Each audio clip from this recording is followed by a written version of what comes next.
Hi friends, எல்லோரும் எப்படி இருக்கீங்க? நல்லா இருப்பீங்க. பேசும் கிரகங்களிலிருந்து உங்கள் நித்யா ராஜேந்திரன். ஃப்ரெண்ட்ஸ், நம்ம அடுத்த ஒரு யோகத்தை பற்றி பார்க்க போகிறோம் ஃப்ரெண்ட்ஸ். அதாவது இது என்ன யோகம் அப்படின்னு பார்த்தீங்கன்னா, நிறையா பேர் ஆசைப்படுற யோகம் இப்படி இருக்கணும் அப்படின்னு சொல்லிட்டு, அதாவது குரு சந்திர யோகம் அப்படின்னு சொல்லி சொல்கிறது. அதாவது சந்திரனும் குருவும் இணைந்திருந்தால் அந்த யோகம் இருக்கும். என்னென்ன வழிகளெல்லாம் அவங்க இணைந்திருந்தாங்க அப்படின்னா இந்த யோகம் இருக்கும் அப்படின்னு சொல்லியிருக்காங்க. அப்படின்னு பார்த்திங்கன்னா, குருவும் சந்திரனும் பரிவர்த்தனையாக இருக்கணும் அப்படின்னு சொல்கிறாங்க. அது என்னன்னு நான் உங்களுக்கு சொல்லி கொடுக்குறேன். ரெண்டாவது, கேந்திரத்தில் குருவுக்கு கேந்திரத்தில் சந்திரன் இருந்தாலும் இந்த யோகம் இருக்குது. சந்திரனுக்கு கேந்திரத்தில் குரு இருந்தாலும் இந்த யோகம் இருக்குது. அதே போல் சந்திரனுக்கு திரிகோணத்தில் குரு இருந்தாலும் யோகம் இருக்குது. குருக்கு திரிகோணத்தில் சந்திரன் இருந்தாலும் இந்த யோகம் இருக்குது அப்படின்னு சொல்லியிருக்காங்க. அதை விட அடுத்த முக்கியமான விஷயம், உங்களுக்கு நான் சொல்லணும்னு நினச்ச விஷயம் என்ன அப்படின்னு பார்த்தீங்கன்னா, குருக்கு சமசப்தமாக சந்திரன் இருந்தாலும் இந்த யோகம் இருக்குது. சந்திரனுக்கு சமசப்தமாக குரு இருந்தாலும் இந்த யோகம் இருக்குது அப்படின்னு சொல்லியிருக்காங்க.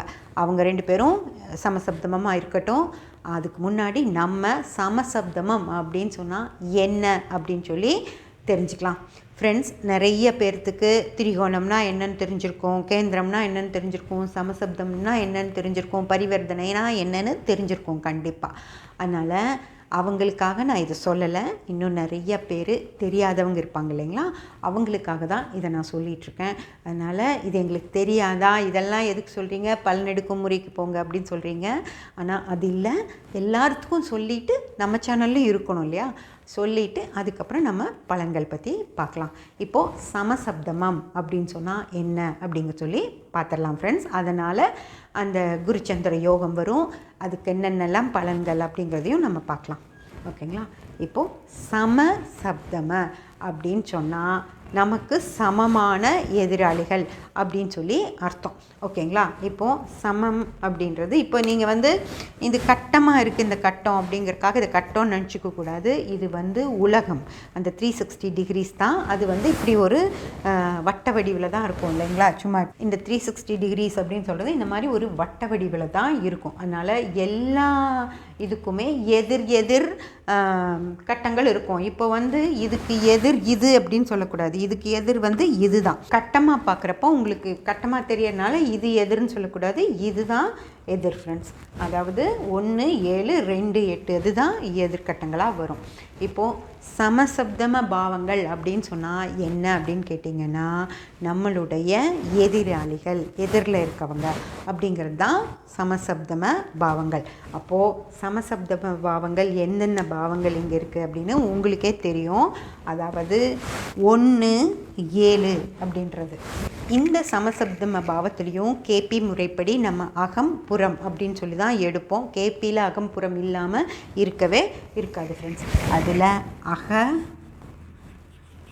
பாவங்களுக்கும் இது புற பாவங்களுக்கும் எடுக்கிறேன்.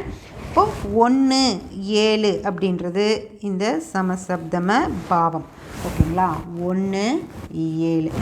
அடுத்து 2, 8. ஓகேங்களா? இது ரெண்டும் தான் சமசப்தம பாவங்கள். 2, 8. அடுத்து 3, 9.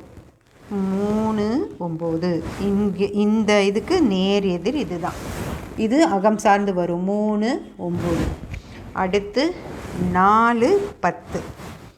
இது புறம் சார்ந்த பாவம். ஓகேங்களா? புறம் 4, 10. அடுத்து 5, 11. இது அகம் சார்ந்த தொடர்பு. 5, 11. அடுத்து 6, 12. இதுக்கு நேர் எதிர்கட்டம் இதுதான். 6, 12. ஓகேங்களா ஃப்ரெண்ட்ஸ், இது அகபாவங்கள், இது புறபாவங்கள் அப்படின்னு சொல்கிறது. அகபாவங்கள் ஒன்றை ஒன்று வலுப்படுத்தும் அப்படின்னு சொல்லுவாங்க.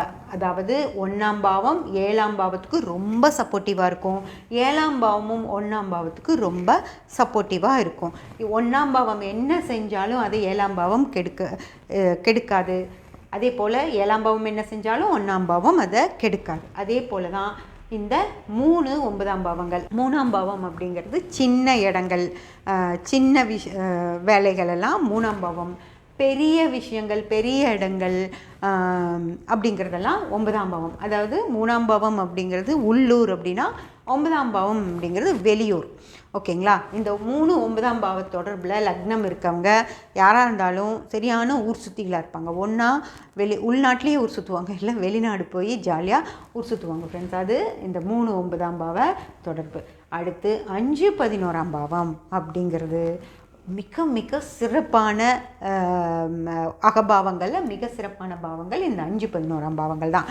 அதாவது 5 அப்படிங்கிறது அன்பை அள்ளி தருவது, 11ஆம் பாவம் அப்படின்றது அந்த கிடைக்கிற அன்பை முழுசாக வாங்கிட்டு திரும்பவும் கொடுக்கறது. திருமண பொருத்தத்துக்கு ஜாதகம் பார்க்குறப்போ நாங்கள் முக்கியமாக பார்க்குறது இந்த 5 11ஆம் பாவங்கள் தான். இந்த 5 11ஆம் பாவங்கள் நல்ல நிலையில் ஒரு ஜாதகருக்கு இருந்துருச்சு அப்படின்னா அந்த பொண்ணு அந்த பையன் மேலே ரொம்ப அன்பாக இருப்பாங்க. அதே போல் அந்த பையனும் பொண்ணு மேலே ரொம்ப அன்பாக இருப்பாங்க. இந்த பொருத்தம் இருக்கா அப்படின்னு சொல்லி நாங்கள் பார்க்குறது இந்த 5 11ஆம் பாவங்கள் தான் மெயினாக பார்ப்போம் ஃப்ரெண்ட்ஸ். அதே போல் அடுத்து புறபாவங்கள். புறபாவங்கள் அப்படின்னா எப்படி இது ஒரு பாவத்துக்கு இன்னொரு பாவம் முழு ஒத்துழைப்பு கொடுக்குதோ அது மாதிரி இதில் அப்படி ஒத்துழைப்பு கிடைக்காது ஃப்ரெண்ட்ஸ். இந்த பாவத்துக்கு இந்த பாவத்தை முழுசாக சப்போர்ட் பண்ணாது இந்த பாவம். ஏன்னா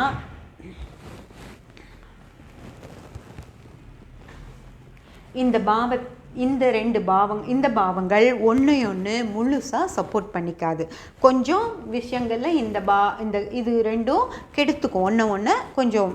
அதாவது இது 200% இதுக்கு முழு ஹெல்ப்பாக இருக்கும், அது 50% தான் அது இதுக்கு ஹெல்ப் பண்ணுமோ தவிர முழுமையான ஹெல்ப்பையே இது கொடுக்காது ஃப்ரெண்ட்ஸ். அதுதான் இந்த 2 8 4 10 6 12 அப்படிங்கிற பாவங்கள். ஆனால் அதுதான் நல்லதும் கூட. ஏன்னா 8ஆம் பாவம் அப்படிங்கிறது கொஞ்சம் பிரச்சனையான பாவம். அந்த பிரச்சனைகளை இந்த 2ஆம் பாவம் சப்போர்ட் பண்ணாததுனால அந்த 8ஆம் பாவம் கொஞ்சம் வீரியம் குறைஞ்சி போயிடும். அதனால் 2 8 இந்த மாதிரி இருக்கிறது தான் புறபாவங்களுக்கு நல்லது. அதே போல் இந்த 4 10ஆம் பாவங்கள் அப்படிங்கிறது, இந்த 4ஆம் பாவம் அப்படிங்கிறது உற்பத்தி, இந்த 10ஆம் பாவம் அப்படிங்கிறது விற்பனை அப்படின்னு வச்சுக்கோங்களேன். இது மிக சிறப்பான ஒரு இது கொடுத்துறாது. ஆனால் எது ஓங்கி இருக்கோ அதை பொறுத்து அங்கே வேலைகள் நடக்கும் ஃப்ரெண்ட்ஸ்.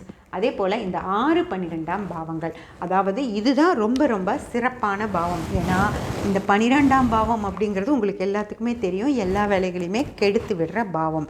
அந்த பாவம் இந்த 6ஓட சேர்ந்து வந்துருச்சு அப்படின்னா முழுமையாக அது செய்ய முடியாமல் கொஞ்சம் அது அடங்கி தான் இருக்கும். 6ஆம் பாவத்துக்கிட்ட இதுக்கு வேறு வழி இல்லை, அடங்கி போய் தான் ஆகணும் ஃப்ரெண்ட்ஸ். அதே போல் இந்த 6ஆம் பாவம் அப்படிங்கிறதும் மிக வீரியமான ஒரு பாவம். அந்த பாவம் 12ஓட சேர்ந்து வர்றப்போ அதனுடைய வீரியம் கொஞ்சம் குறைஞ்சிருக்கும். அதுவும் சில இடங்களில் அதுவும் நல்லதாக தான் இருக்கும் ஃப்ரெண்ட்ஸ். அந்த மாதிரி இதுதான் சமசப்தம பாவங்கள் அப்படின்னு சொல்லி நம்ம சொல்கிறது.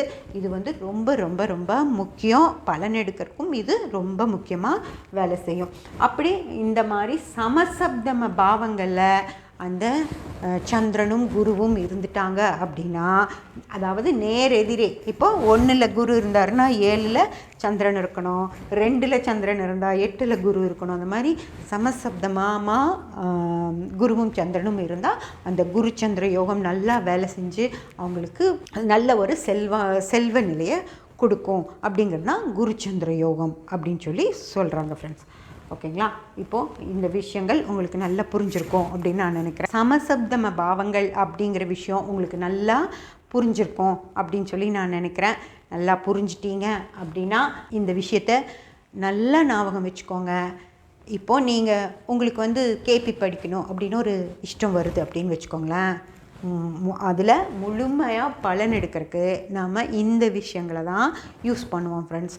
அதுவும் கேபி வந்து படிக்கிறது எதுக்குன்னா அடுத்தவங்களுக்கெல்லாம் ஜோதிடம் சொல்கிறதுக்காக கிடையாது. அது ரொம்ப பிடிச்சி போய் அப்படியே அதில் ஊறி போய் ஒரு நாளைக்கு 10 மணி நேரம் 12 மணி நேரம் நான்லாம் அப்படி தான் பண்ணேன்.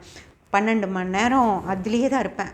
ஏதோ ஒரு ஃபுட்டு அது செஞ்சு எங்கள் வீட்டில் இருக்கவங்களுக்கு கொடுத்துறது. சாப்பிட்டா சாப்பிடுங்க, சாப்பிடாட்டி போங்க, வீடு எப்படி இருக்குது, ஆள் வந்துச்சா, வேலை செஞ்சாங்க, எதை பற்றியும் கவலைப்படாமல் ஒரு பைத்தியம் பிடிச்ச மாதிரி அதையே தான் பார்த்துட்ருப்பேன். அதே வேலையாகவே இருப்பேன். அப்படி வந்து பழகுனதுனால தான் நம்ம வந்து அடுத்தவங்களுக்கும் ஜோதிடம் சொல்கிற ஒரு இடத்துக்கு வர முடிஞ்சுது.